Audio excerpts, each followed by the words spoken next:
Yeah, bro. Why so serious about it?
Welcome to another episode of the Feral Podcast.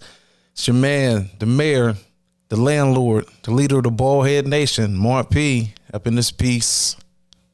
It's your man, DJ Rich Stacks, a.k.a. the biggest back of the East. Get money in the building. What's up, Rich? Hey, what's up, man? It's your boy, DJ KB, a.k.a. If you got your tax return, my cash app is $, DJ KB 412. I would like 20% of whatever you got, fam. I know that's right. What's going on, fellas? How y'all doing, man? You better tell them like fabulous. Just throw it in the bag. Just throw it in the bag. Yeah, you goddamn right. How was y'all weekend, man? Mom, how was your weekend, bro? Oh, man, shoot. I had a blessed weekend. My sister come to town. You know, we Dope. ate good. You know, I made some good food. I made some baked salmon, jasmine rice with the Brussels sprouts, baked Brussels sprouts. Hey, that's what's up. We ate good. We enjoyed each other's company, and you know, we just hung out. Everything was great, though. I can't complain, man. I see y'all smooth today like a motherfucking jazz player out here. You're like Ahmad Jamal, Isaac Hayes over here today, man. Yeah, I'm feeling good, bro. Yeah, I'm feeling good. I'm feeling great. You had some of that indica, man. You had some of that, ooh wee, not ooh wee, but some of that ooh wee, that chill. Feel me? Yes, sir. Yes, sir. Rich, how was your weekend, big dog? Oh, bless, bro. I was good this weekend. Chill. Yeah. You know what I'm saying? But the weekend before last was pure hell, bro. Wow, what? I was on my way to work. Car started shaking violently. I thought my motor blew. I had to call off from work. Yeah. Guy. Went to go back to the mechanic.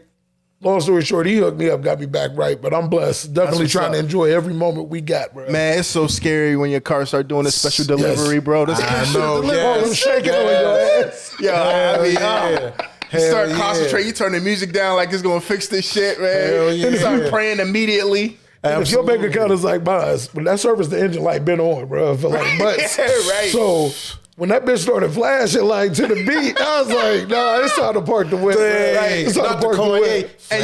Flashing, lights. And you think the worst thing every time too is like, oh, it's the head gasket. You Yeah. go immediately to the head gasket or something. And immediately Something you bad. start coming up with concepts like, God damn, I got full coverage. Right. I'm motherfucking set this bitch on fire. I know cats that did that, man. I ain't out here dry snitching, but no, I ain't gonna do no Ponzi schemes. whatever bro. you got to do to get My to man. it, man. So how was your weekend, fam? And my weekend was chill, man.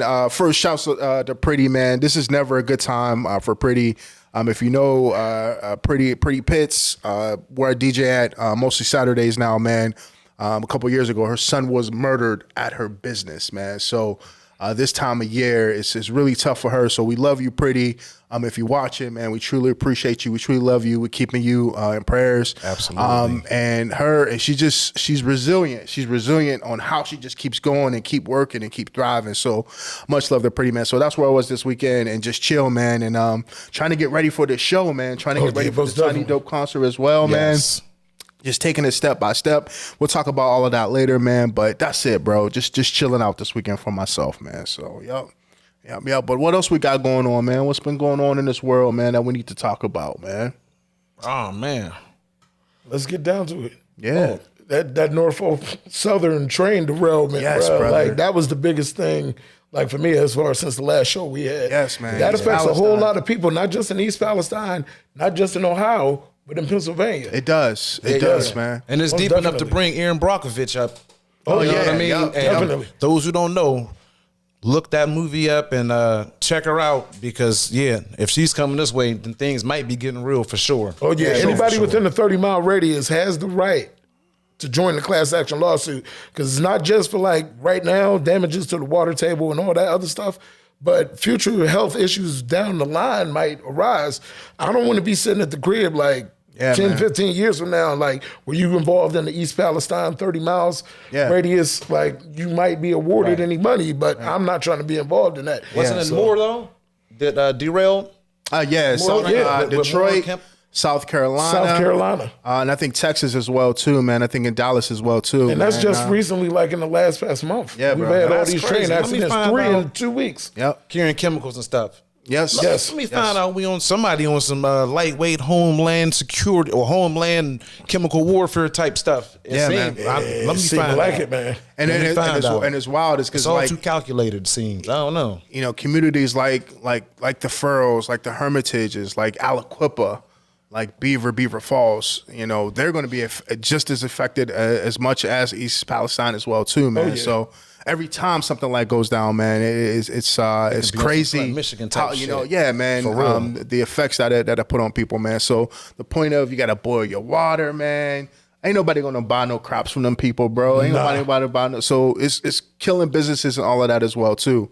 And then Ohio, they always vote against themselves, right? So JD Vance, he ain't even replied to the situation until 11 days after it the happened. My situation man occurred. was just Yep. on Instagram holding a gun up with a Harley Davidson shirt, just all happy like the day it happened. But then on Twitter, 11 days later, he had this whole, you know, let me put out my statement from da-da-da-da-da-da-da. And then the governor as well, too, man. So, again, I feel like a lot of times Ohio vote against themselves. They bring these things upon it. And again, I'm not blaming East Palestine, but you're voting in the people that's like, man, fuck the railroad, fuck the safety. Why are we spending money on this? That's just from the 1800s, bro. We ain't gonna care about that. And this happens every time. Every time. So every time. And it's not to mention that President Cheeto had exactly loosened up some of the restrictions on the railways, Yep. and that's why they were able to carry so much dangerous chemicals at once. Exactly, bro. Interesting. You got to be Exactly, careful bro. who you vote for. You got to be careful, man. Absolutely. So, yep. Yeah. What else we got going on, man? Man, Wolf, I want to point out something about Black history. You know, it's good for us to each month, each time it comes around, to point out some of the key contributors to Black history. But also, I think it's also essential and important for people to let their family members know about their parents' and grandparents and so forth about the Black history that's going on inside the families. You know what I mean? Yeah. Like for say, like my grandfather, Percy Peterson, he was a musician and he did a couple other great things, you know, as far as I'm concerned. Yeah, man. So I think it's like important today, you know, Black people also teach their children about the history and the roots of what's going on in their family as well. Yeah, you know, for 'cause that's sure. also Black history too. Yeah, man. That's why I was harping on that, like Dizzy Gillespie, yeah. the Gillespie family just being part of it. So that's major to me, man. I know, you know, we talked about that a couple times. We talked that on the Facebook page and everything as well too. So I'm with you on that, bro. Actually, you know, I just feel like people need to dive into that more and our community's Black history as well. So each and every community has a rich history and it's part of some Black history stuff. So, you know, educate your kids on not only, you know, the worldly Black history stuff and key inventors and contributors to stuff, but also your family and your community Black history, which is also important and could help instill and point out some stuff in people to where they can be like, okay, well, maybe this is why I do what I do, or hey, this, you know, it could trigger something positive, and it can always be a good situation. And what's so funny is that even somebody youth-wise could be doing something now, and the elder be like, yo, that's what I used to do, or absolutely. they don't even know that they actually have that connection. Yeah, exactly.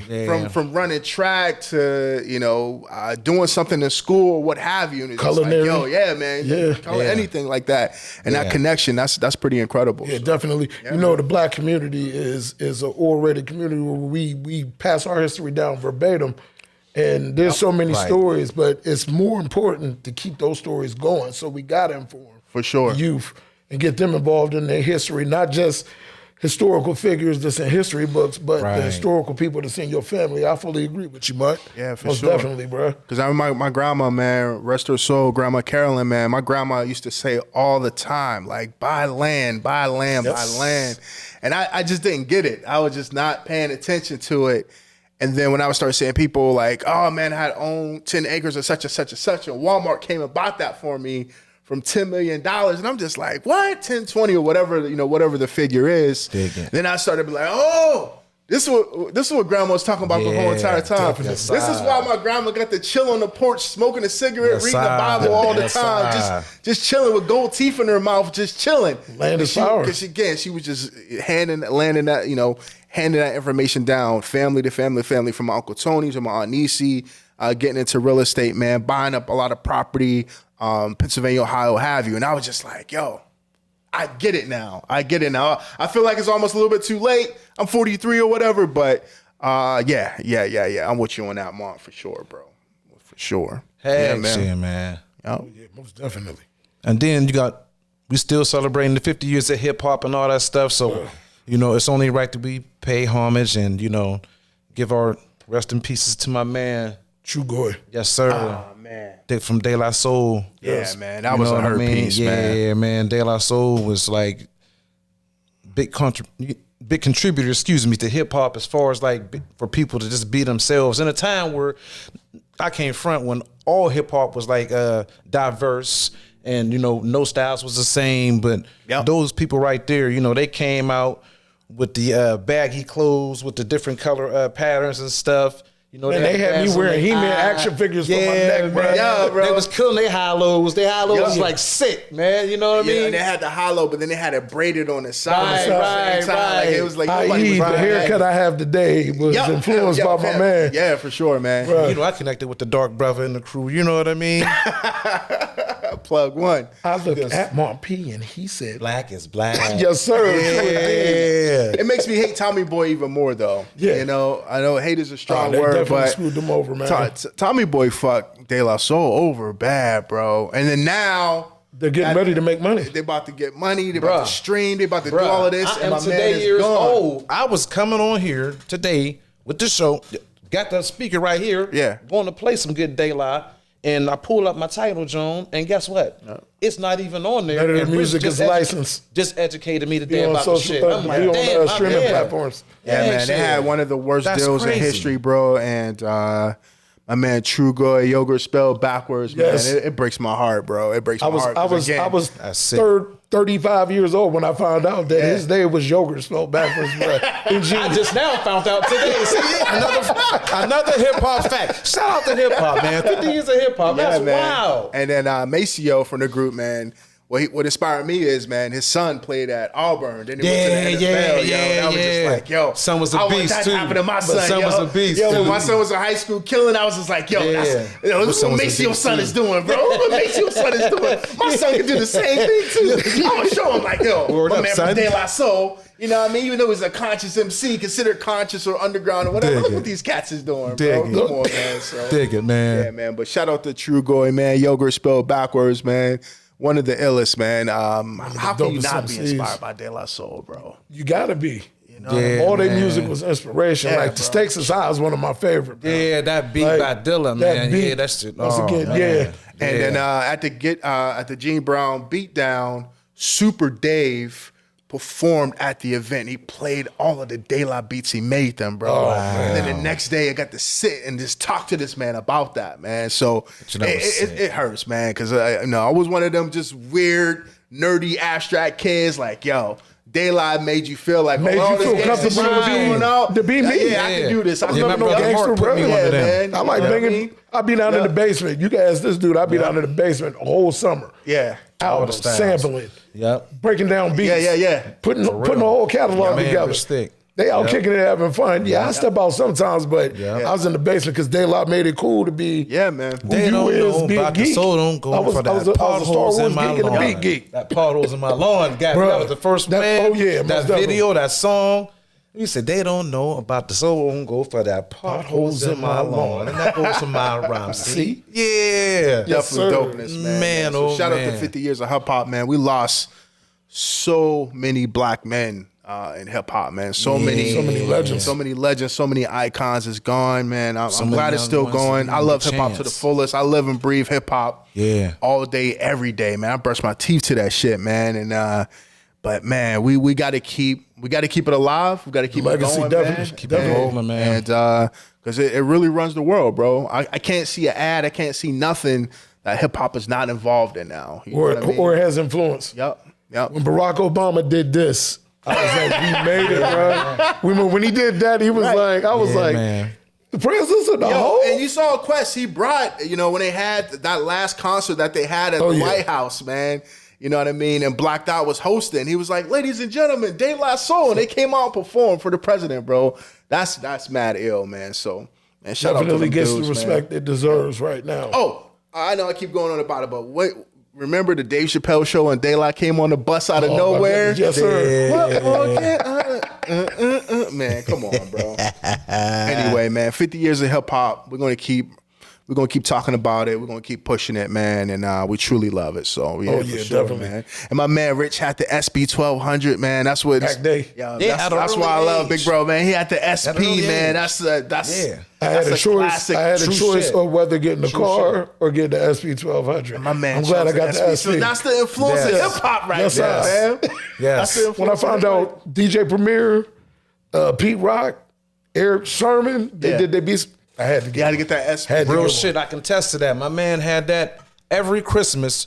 Rich got a new piece of equipment to add to his little studio down in the basement to make beats. And, it started from a keyboard. First it started off from 2 records. He had some Pioneers. I gave him one because I had, got it off the streets. I gave him a Pioneer record player. He had that. Then he got another one from God knows where. Then he got the keyboard. And then Christmas got real good when that SP came. Man, you couldn't tell us nothing, man. We had our own little studio down on Fruit Avenue, man. 610. For real. 600 block. Yes, Rich Thick had a studio before we even knew what the studio was. Down there busting raps. Real shit. Shout out to hip hop. Piece of my life, man. And I got to dedicate that and give credit to my mom for that, bro, because she was the biggest influence of making sure I got what I wanted. Right. But you had to work for it. Oh, for just sure. like most of us, you had to do stuff around the house, even though they would say I was spoiled. I think my mom was trying to overcompensate a little bit for the lack of a father in my life, and definitely making sure I had what I needed. Yeah, and I'm that's dope, definitely blessed. Dope, man. Man.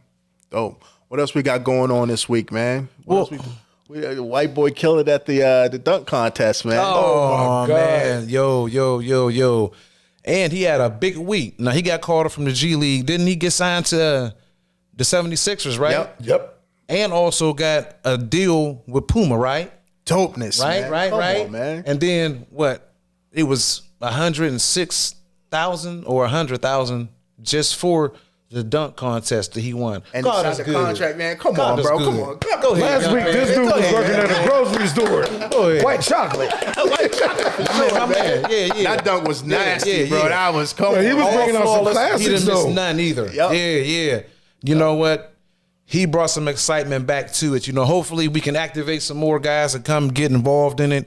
You know what I mean? I wanted to see John Morant in the dunk. Yeah, man. He Come trying on, to be John. sweet, talking about he's not going to do it. But it's kind of LeBron's fault, too. Yeah, These he guys was got to the one start that getting declined into it. Back day, the superstars was into it. Jordan, all them guys. Is LeBron responsible for the superstars not wanting to do it no more? I don't know. That's why I'm asking the I question. think he probably set the precedent for it. You know what I mean? Like, I ain't. Well, shit, Bron ain't never get into it. You know what I mean? Yeah. Exactly. I love Bron, though, but somebody got to, one of them superstars got to just go ahead and just start, we need to take part bring of it this back, bro. because we To where it losing was. some steam Yeah. in our All-Star weekend. You don't want to go out like the NFL All-Star weekend. Like, that shit is pitiful. Flag football. Like, come on now.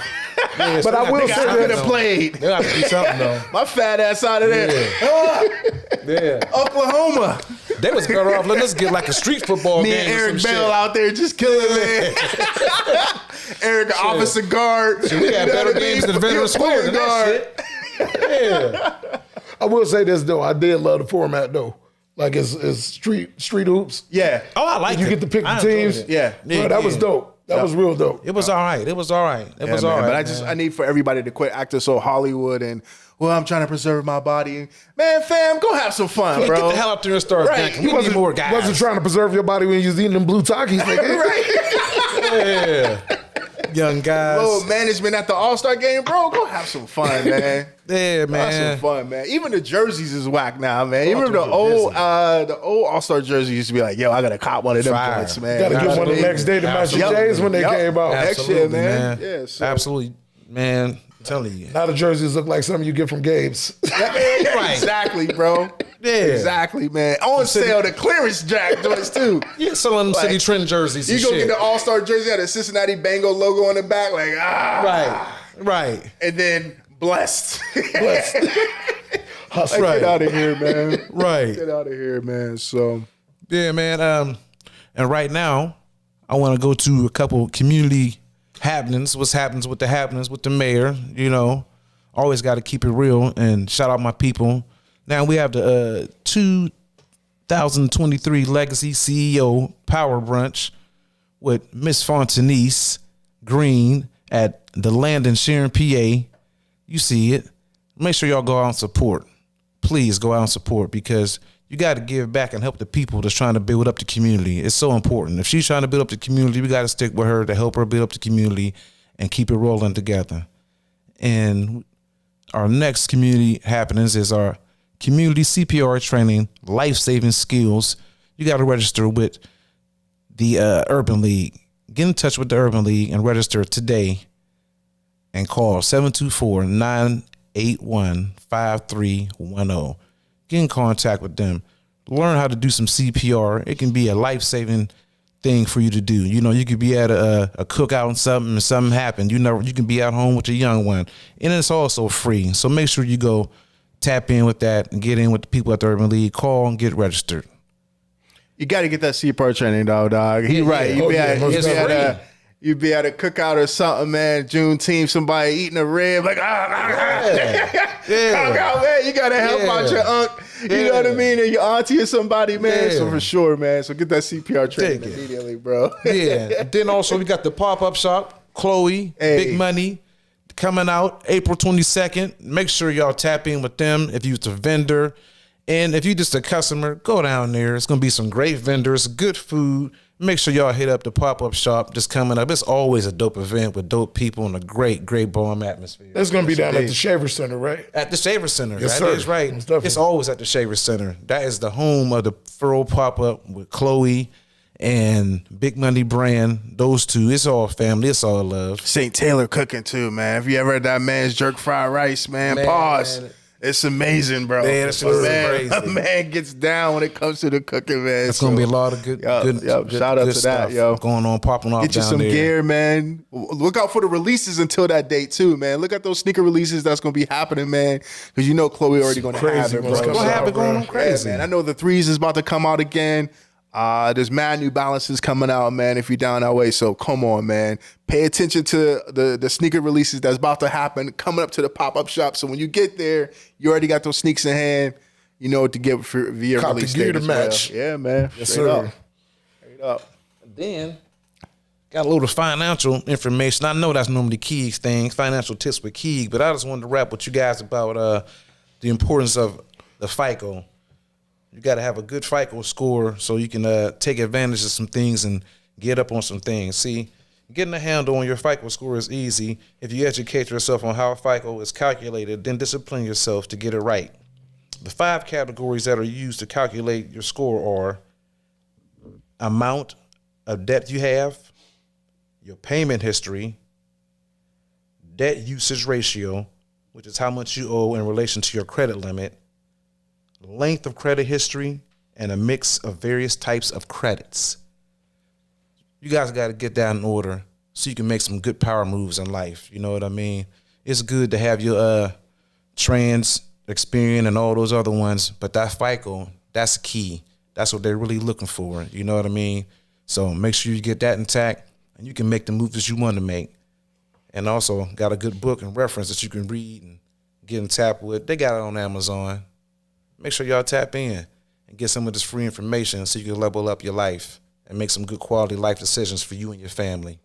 And speaking of that, the FICO app is amazing because if you guys just using like Credit Karma or whatever, or even your banks when they're showing you your credit score, they're only showing you the FICO 3 score, but there's a FICO 4, 5, 6, 8, 9. Yep. And then if you download the actual FICO app, shout out to my realtor, Monica Jones. What's up, Monica? Love you. You're going to see what your mortgage scores is if you're trying to buy land, if you're trying to buy property, et cetera, et cetera. Also, shout out to Fontanese. One thing Fontanese is always going to tell you is one thing God ain't going to make anymore is land. So when she said that, I was just like, man, that's right. So get that, just piggybacking off Amont. Download the FICO app, man. Yes. Get that subscription or pay the one-time fee or what have you, so you know where you're at car-wise, mortgage-wise, anything. Just don't focus on that FICO 3 that Credit Karma shows you. Look at the 7, 8, 9, 6, all of those as well too, man. And then also too, piggybacking off Amont, financial-wise, give me 10% of your tax income. Again, my cash app is $DJKB412. We're going to flip that for you. He's going to flip that for you. I need that 10, actually 20% I need. Yeah. No, again, y'all getting out money. Do what y'all want with your tax money, man. But if you need to get your credit in score, you got that capital now. You got a lot of that.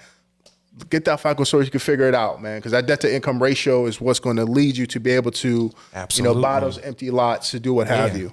And one thing I wanted to add, not just talk about financial things today. One thing else I wanted to add is tech tips as well too.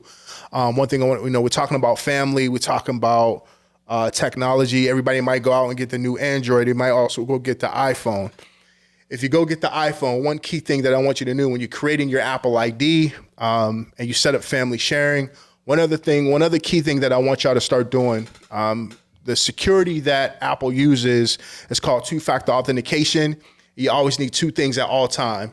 You need to have a trusted phone number, and you also need to have a trusted device. So if you need to change, when you put in a password, if you're going to iCloud, Apple ID, or something high security Apple-wise, they're always going to send a verification code to that trusted device and that trusted phone number. They ain't going to send it anywhere else. So add more than one trusted phone number. Yes. You can do that in the settings. And also one of the key things too, when you talk about estate planning, wills, life insurance, et cetera, with your iPhone, you can also set up what's called a legacy contact. So what a legacy contact is, if I pass away, my wife, my kids, they can go right into my iPhone and get access to that information because I set them up as a legacy contact. A lot of times people pass away and they don't know what they want to get information or get access to that Apple ID or that password, and they can't because they don't have that legacy contact. They don't know the passcode, et cetera. So if you have that legacy contact, that's going to be able to get you into that iPhone and get access to that information needed. Or you got to go through a process where you'll have to submit a death certificate. You have to have all of your paperwork in order. You'll have to call Apple. And then it takes maybe up to 5 business days for them to actually say yes or no as far as you giving them that information.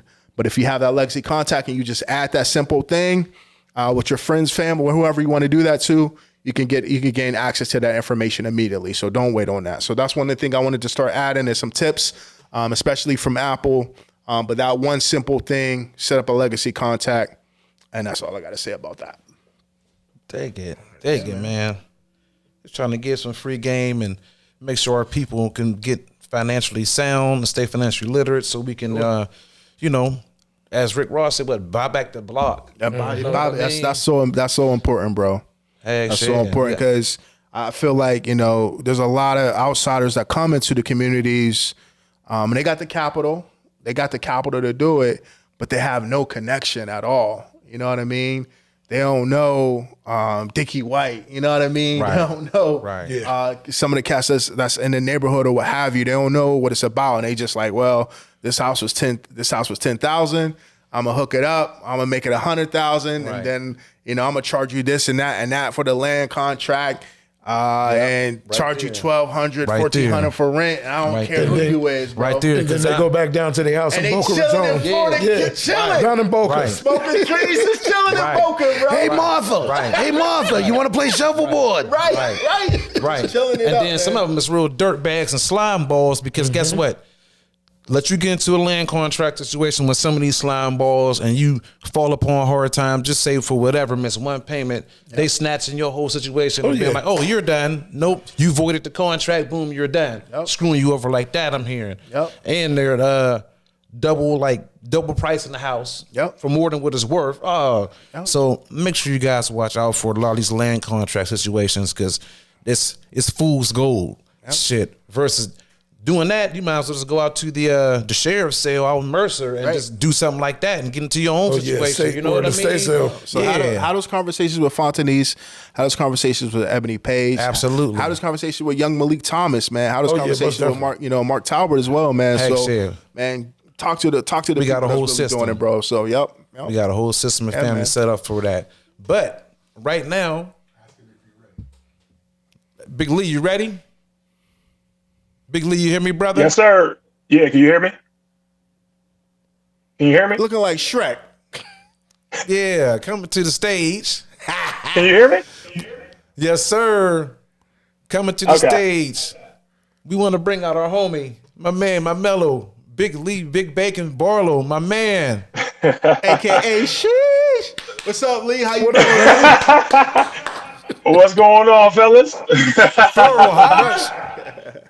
Oh, man, my guys, man. Appreciate you, man. Appreciate you. Yes, sir. Furrow High, you know. One of Pharaoh's finest. Yes, sir. Hey, Farrell thanks for High, joining us, Farrell High in man, the Lee. building, baby. Lee, how's everything been going, man? What's new and exciting in your world, Lee?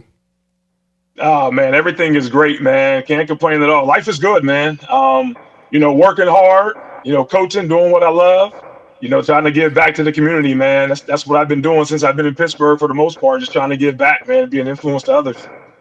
Yeah, and you're a huge icon in Pittsburgh, brother. I get to witness it the entire time, man. And tell us about your coaching now, man. Where are you coaching at?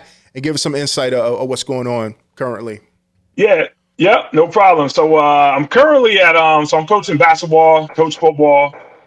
Been having a lot of opportunities. Right now I'm coaching high school girls basketball at Baldwin High School. Shout out to them. We did make the playoffs. We got our first game on let's Thursday. go. So Yes, sir. absolutely. Football, I actually went back to Baldwin this past year. I was there 3 years ago, and then I went to South Allegheny and was coaching there. And then I went back to Baldwin this year. They had an opening. It was just convenient for me. This year coming up, I'm still trying to decide. I have opportunities right now. Gateway offered me a position there. Let's go, Lee. Yes, sir. Bethel Park, they're also in the hunt, and then Baldwin, that's still an option as well. So just weighing out those options right now and those opportunities to kind of see what the next round's going to be for me. On top of that, go ahead. No, I was gonna say, and sorry to cut you off, man. I was gonna ask you, man. What do you see was your challenge as far as coaching football, man? When you was out balling coaching, what was one of the challenges that was like, all right, I made it through this year. I see this. This is what I'm going to do the following year better. So, what was one of those challenges that you saw that you had to change or do? Let me ask you that, man. Yeah, I think it was more so, man, just the focus. Going into a 6A school with basically like 4A numbers, it's tough. It's tough to compete on that kind of level when you don't have the numbers. So it's more so on how can you build? Where do we need to start building this program the way it needs to build so we can compete with these other schools? So my thing was just getting more involved with the youth programs at Baldwin. That to me, that was where it was at. A lot of these kids coming from the youth program up to varsity, they leave, they transfer schools, they look at other opportunities they have. So the challenge was trying to keep them there. It's like, what can you do to try to keep them there? And I think the biggest thing was when you have high school coaches going down to these youth programs, they love that. They like to see that, there's coaches there looking at them. It's very exciting to them. So I think it was just getting more involved with the youth, trying to show them that you are the future. We want you here in this high school level. And I think that's where Baldwin was kind of slacking at compared to a lot of these other schools. A lot of these other coaches, just like Farrell, the youth, you got to connect with the youth in order to build. You got to build a program and a system. That's why schools like Clarendon and Farrell and, they're successful because the youth, they stick together and they all come up and they play on that same level from junior high to varsity and so on. And I think that's what the biggest challenge was, trying to keep everyone together. For sure. Hey, Lee, Rich Hughes, how you been, bro? I'm great, Rich. I'm great, man. How about yourself? It's good to talk to you, man. I remember back day I was down the Gateway Clipper and was hollering at Nick Nice. He was like, so you from Farrell? You from the F? You know Barlow? So yeah, that goes to show like how your name is stretched out there, bro. I had a question for Absolutely. you. The legacy of the Farrell coaching staff that you were tutelaged under, what would you say that effect has on your coaching outlook? Yeah, I mean, I was under a great group, man. I mean, I go back to Falcone days and Scarvell. Scarvell, he was an asset for me. Loved him. That dude. He really instilled a lot of confidence in myself. And when I was at Farrell, when I first came up and went under that coaching staff, the biggest challenge, I should say, for me was just the talent level that we have there. Farrell has a lot of talent. So for me, it was like, okay, how can I get on the field? So I would talk to Scarvell all the time, and he just kept encouraging me and just making sure that I did the right things I needed to do to be successful on the field. So that mentality that he instilled in me, I just tried to keep that with me and just stay positive. That allowed me to basically take that consistency on the college level, got there, try to, introduce the same thing in my thought process at Duquesne when I went there. The entire time I was there, I just basically put the concepts that Scarvell and Falcone instilled in me, and just try to, take it to that next level. So from a coaching perspective, even, starting with them, I still have players that I play with, Coach Am, Bucky, those guys, and then seeing them getting in the coaching world and seeing how they're doing things. They were also my mentors, whether they know it or not, just seeing how they did things as well. So just trying to take that mentality of everything that they've done, and just bringing it here to where I coach, and trying to insert, some of those same concepts, man. It's just been a blessing for me. Oh, yeah, for sure. And that manifested itself also not just from the sports world, but into your business life and your job. You're doing a great job, bro, and you're shining light for the community of Farrell, bro. Absolutely, man. I appreciate it, man, for sure. I mean, it's definitely, yep, absolutely. One thing I did want to add. Yeah, go ahead, brother. I was just going to say one thing I wanted. Bro. No doubt. One thing I wanted to add that I didn't put in there for coaching purposes, I coach AAU basketball as well for Slam. I've been doing that for a long time. Yeah, I've been doing that for a long, long time. So I had a class of I coached girls AAU. I was with them. The group I just finished. They're all seniors this year. So it was bittersweet because I've been with them since 6th grade, coaching them girls from 6th grade all the way to now, seeing them getting scholarships for school. We know that's the end goal, was getting them scholarships. Right now I have about 3 or 4 girls that just finished that have offers. There's still some more to come as well. So I feel like, that's been a blessing for sure. And then this year I'm going to start over and I'm going to go back down to 6th grade again. And hopefully I can keep building that foundation with this new group I'm going to receive. So definitely wanted to make sure I threw Slam out there. I've been with them for a long time. That's much love with them. So. For sure. Yeah, Big Lee. What's up, man? Bro? Yeah. Yes, sir. I was there to get into that Slam with you. I was here to jump on you about that. I was definitely going to shout it out. Do you ever think there could be, with you, plant the seed, a Slam Boys? So we actually had a Slam Boys. Word? Now, there was a Slam Boys. Yeah. Now, the founder of Slam is Jamal Woodson, a really good friend of mine. Right. He can obviously speak more to that, but Slam was around. We had a Slam Boys a few years back. I don't know the exact year, but we did have a Slam Boys program a few years back. But it was just it's really just the opportunities of like having the coaches on that side. You know, when you have someone running a lot of different organizations like Jamal, for example, you know, trying to run Slam, you know, the girls organization, it grew a lot bigger than probably we anticipated very quick. So having the boys side, we just didn't have the numbers to keep up the boys at that time. But it is something that we've been discussing and trying to get back. So, you know, because there is a lot of boys AAU programs around here, so we are trying to get that boys organization back. So hopefully, you know, you will see Slam boys back in effect here soon. Hopefully within like the next year or two. Okay, you 16 years plus, probably a recruiter with UPMC. You know, you played at Duquesne. Good career there. You played some arena ball and stuff, right? Yep. Yes, sir. And coaching the girls. Out of all that, what do you see was your most challenging thing out of all that, if any? And what did you learn out of all that put together? Like, right. Yeah. I mean,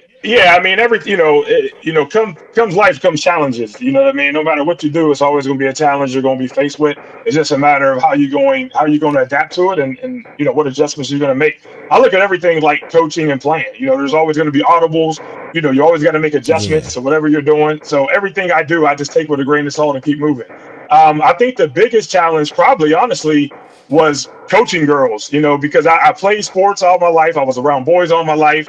You know, I coach boys in football. So making the transition from coaching boys to girls is just a huge difference. Just the language, you know, talking to girls, you know, girls sometimes can be a little bit more emotional than boys. So just trying to understand their language and how to adapt to their world, that was an adjustment for me. You know, but now that I've done it, I really, really enjoy it. You know, if people ask me all the time, do I enjoy coaching basketball or do I enjoy football? And honestly, I enjoy both. But I think with AAU, for example, you just built a different connection with those girls because you're with them all the time. It's AAU. So, you know, you have more of a personal relationship with them just because you're around them all the time, you're traveling with them, you know, you're giving them a lot of attention. A lot of these girls don't have, you know, 2-parent families. So sometimes I feel like I'm a counselor to them. You know, it's just a different vibe. So those are the challenges that I would say is just trying to understand these kids in a different way because it's bigger than sports. I say that all the time. And I think from every level, it's bigger than the game. And I think that's the challenge is trying to adapt to these kids, understand the world they come from and being able to relate to them as well. Dang. Well, what about your Philadelphia Eagles? Let's talk a little bit about that. I knew that was coming. Yeah. For me, like one of the pivotal points of the game for me, and even though they still got the ball afterwards and plays were still made or whatever, that unforced turnover by Jalen Hurts because they scored off of that. You know what I mean? To me, yes. I don't know. You know, that was one of the pivotal points for me. Like that was huge. Like because unforced and they scored off of it. That's one possession that the defense. You know what I mean? They probably could have got a stop on that. That's crazy. No, I agree with you, and I think if you go back and look at that play again, the reason why it's really messed up, Mon, is because before that happened, it was actually 3rd and 1. It was 3rd and 1. They got a penalty. They got a false start. So then that moved them back to 3rd and 6, and then that's when that fumble was created. So if we get that first down there on 3rd and 1, that changes the whole dynamic of that game, man. So I agree. That was a huge play. Thank you. And then they was killing y'all on the little fake jet sweep, come back, passing the flats in the red zone. I used to coach a little bit too. I know a little something. They was killing y'all on that. Like, damn, that's basic shit. Not once, but twice. They went back to that twice on y'all like, oh, shit, it worked. Yeah. And then I'm just now seeing a little video to where, who was out there? The one young boy, Sky Moore. When he was in the one formation, he did it. He lined up on the wrong side, and they still pulled it off and scored on y'all. I was like, whoa. Yep. It was. Yeah, the key to that game and what I said before it started was pressure. The Eagles had 70-plus sacks this year, and I said if we don't get any pressure on Mahomes, it's going to be a long day for them. And if you look back to that game, I don't know if there was any pass rushes really to force the throws, and we didn't get any sacks. So with that, we opened to that playbook for Kansas City to pretty much do whatever they wanted to do. So you got to get pressure in situations like that. And you guys put me in the booth. You guys had 10 7 guys with 10 sacks? Yes, it was about 7 guys with 10 plus sacks. 7 guys with 10 sacks this year, leading the NFL. That's crazy. So for y'all, that was But then now, also say that it's always tough though because you got Andy Reid and Mahomes. I mean, those boys, man, together with Eric Bieniemy. I mean, you already knew you was going to get some. Yeah, exactly. And that's a hard offense to already stop. I mean, we scored 35 points and lost. So what is that saying? Absolutely, man. You guys, hey. I was holding it down. I went and got me a Vic jersey for my boy BK. You know how to represent for BK. Had a little Vic jersey. Rocking and represent for family, you know what I mean? And I had y'all pick to win. Definitely had y'all pick to win. And when Mahomes went out, I don't wish no injury on no player, but when he went out, I was like, yes, we gonna pull this one out. Yeah, I'm a Browns fan, but I had to roll with Philly because I can't go with Pat Mahomes. They were too close to halftime. I said they're about to go shoot him with that dope. They were too close to halftime when they I said the same thing. I was like, oh, he out there. I said, wait a minute. It's about to be halftime, Super Bowl halftime too, extra time. I said, yeah, he coming out with the best dope, and he came out. That never happened. I said the same exact thing. Yep, I said the same thing. I said, listen, this halftime show is going to be about 45 minutes. He going to go back there and get shot up real nice. He came out. Let's say he came out running like Michael Vick, man. Like nothing ever happened to this guy. Hey, shit, 2 perks and some icy heart. whatever they gave him. 2 perks and some cream icy of heart. That cream of Jesus, boy. Whatever they gave him, he was Jesus. I promise you. They let that man become Jesus. Whatever they gave that man, they turned, I don't know, water into wine. Man. Lee, I also wanted to ask you, man, you had, since you're being in Pittsburgh, man, you also had an opportunity to work with WAMO, man. Tell me about your experience with the iconic radio station and what that meant to you, man. Since we celebrated 50 years of hip hop as well, and we wanted to talk about that. So, how was your experience working with WAMO, and give us some insight, man? Yeah, great question, Key. So working at WAMO, I always say, man, was probably the best time of my life. I was just coming out of college. I had did an internship with them, so I really didn't know what I was going to do once I graduated 100%. Ended up playing arena ball, as I said, and I came back, worked for WAMO.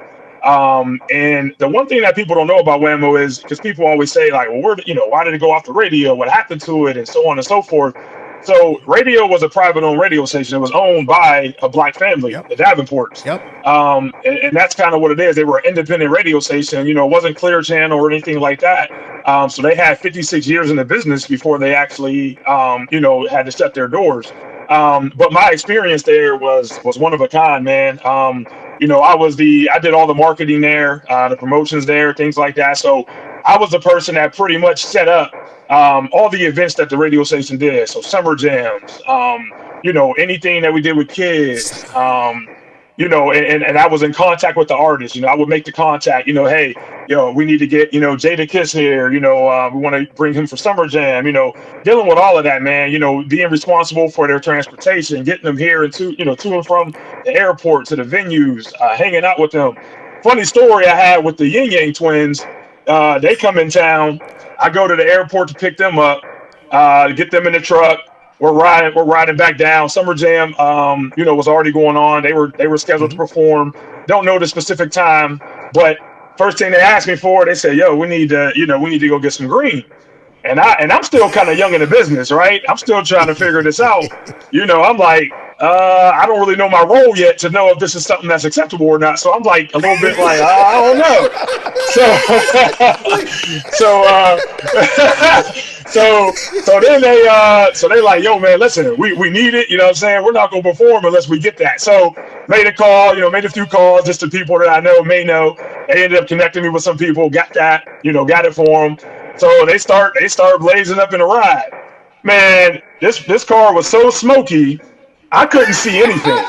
I'm sitting there driving. So I'm driving, right? So I roll the windows down.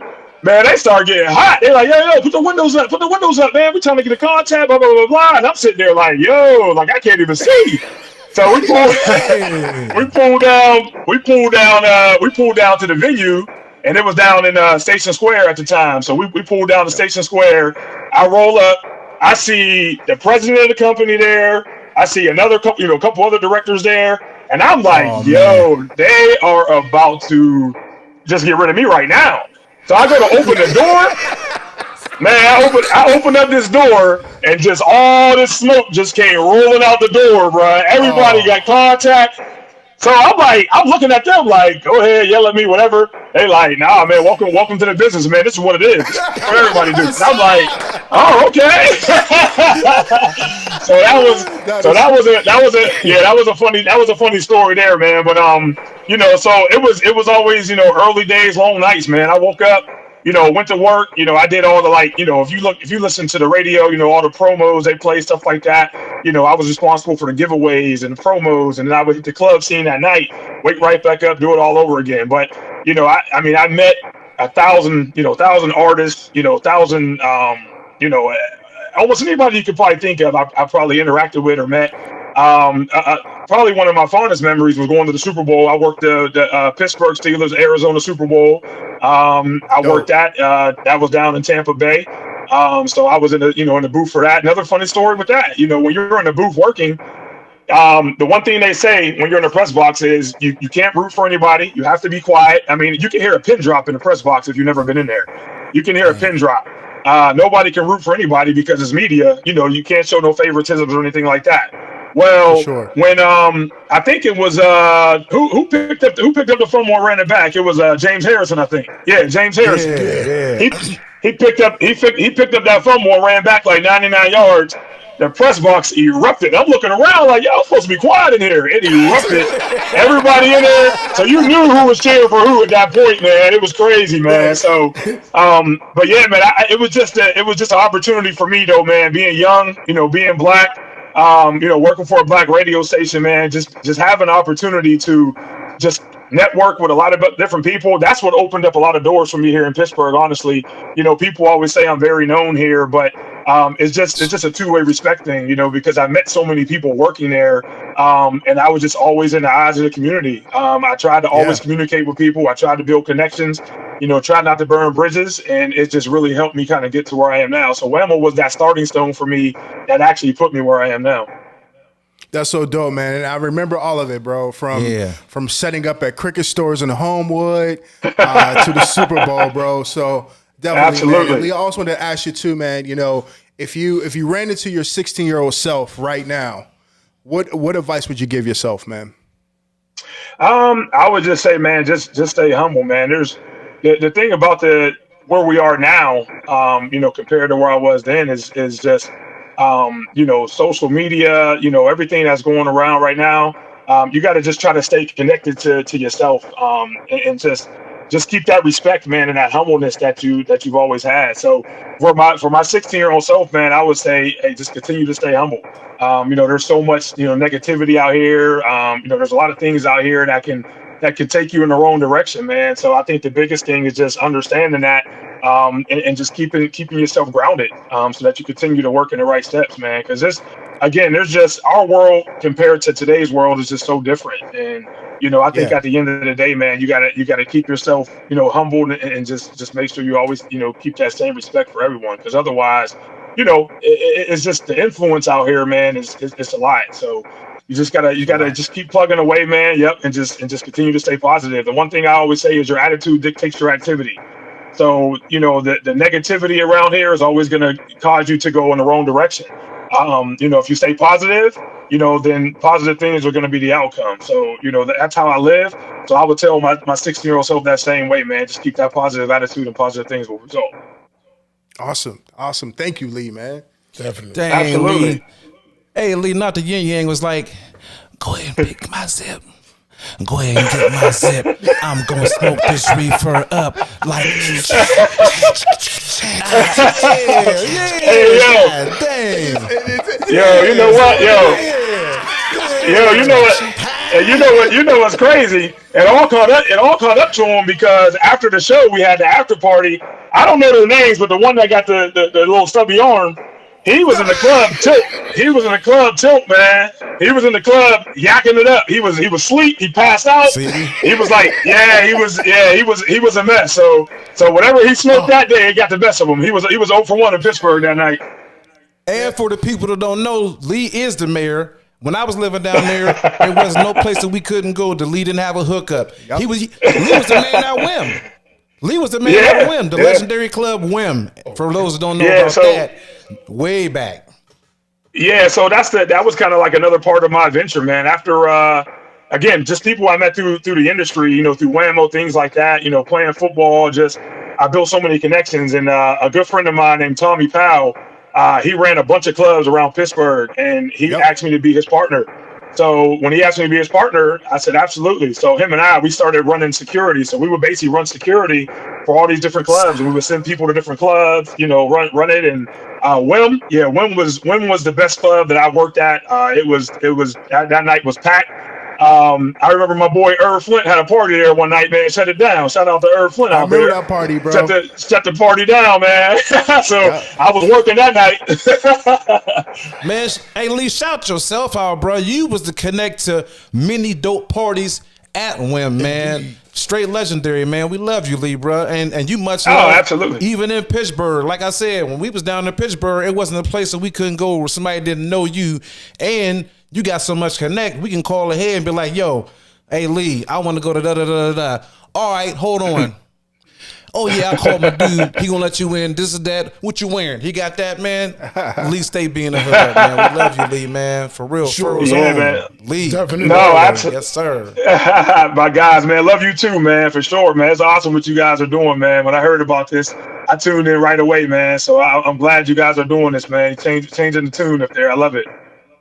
Appreciate the love, bro. And when Mark started this podcast off, he wanted to let it be a beacon to like the younger generation to show that just because you're from the F don't mean it's a negative connotation behind being like that. It's a whole bunch of successful and blessed people that came from the F, and we want to salute you, bro. Always being a shining positive light from Farrell. Absolutely, man. I appreciate that. Yep, appreciate that, man. The F is my hometown, man. I got nothing but love for the F. You already know. I come back and support anytime I can. So, I'm always here for you guys, man. Appreciate you. Yeah, man, Lee, I just want to say thank you, man. We got to do a lot of incredible things over the years together, man. Continue to do a lot of great things as well, too, man. And my last thing I wanted to ask you, too, man, outside of coaching, outside of working with WAMO, if you wasn't coaching or doing these things, man, what would you want to be doing, Lee?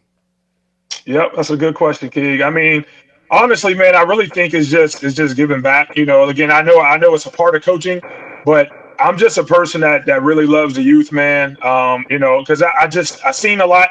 I've experienced a lot, and right now, especially with this generation, just seeing just how the world is around us, man. A lot of young Black brothers, especially, they need support, man. They need help. They need guidance. For sure. And with that said, just one last year, I wasn't able to do it this year just because of my schedule. It's just been too busy. I already had a lot on my plate.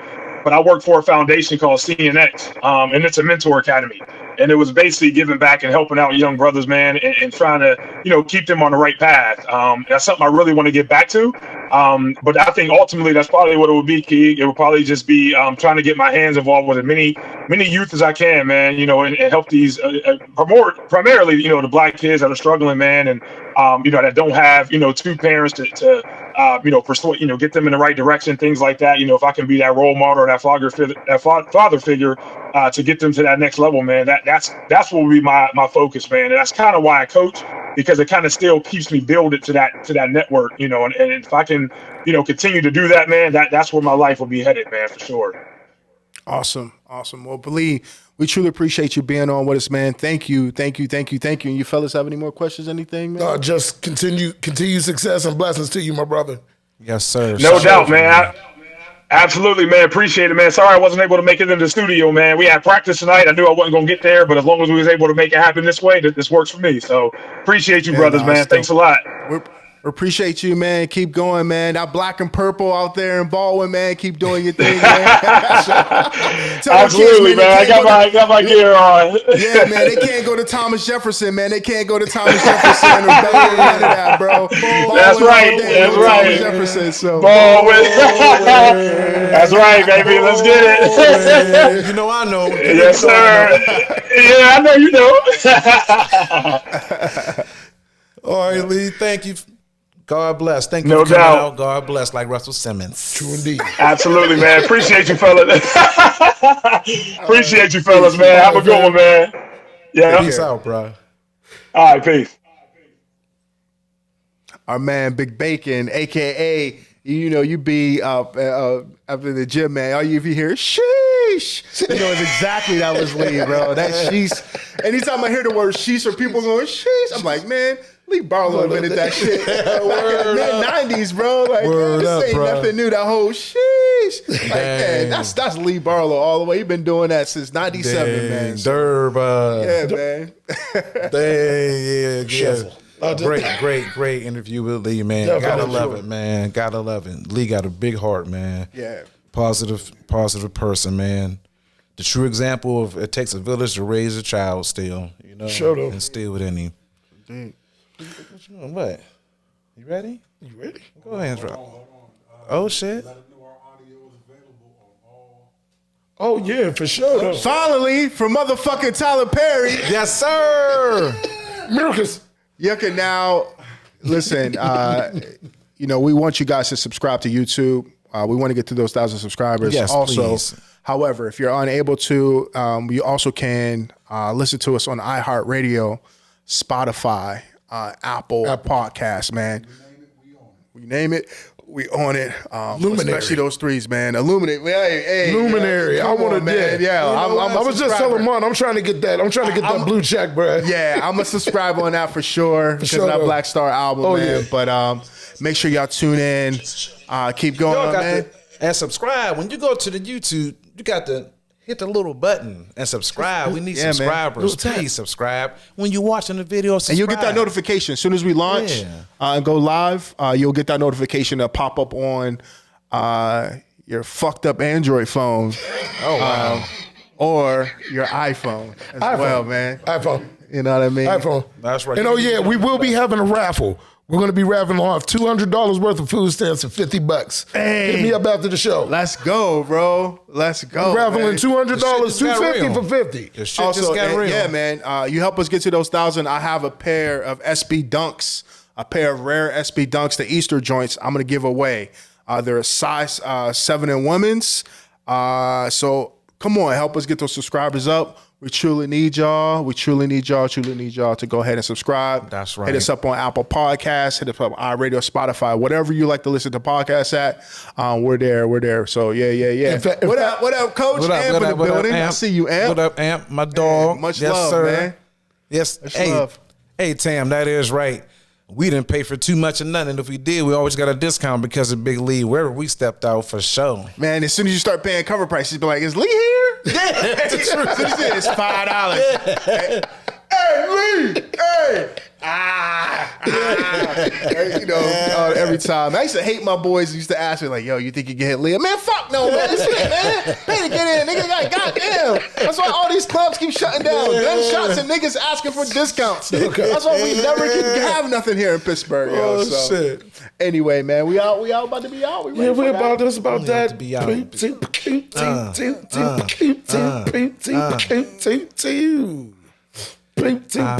a ticket. I'm sorry. Yeah, it's your boy Marp, the mayor, signing off. Yeah, the Ballhead Nation, the landlord. Yo. 1 2 1 2. Yo.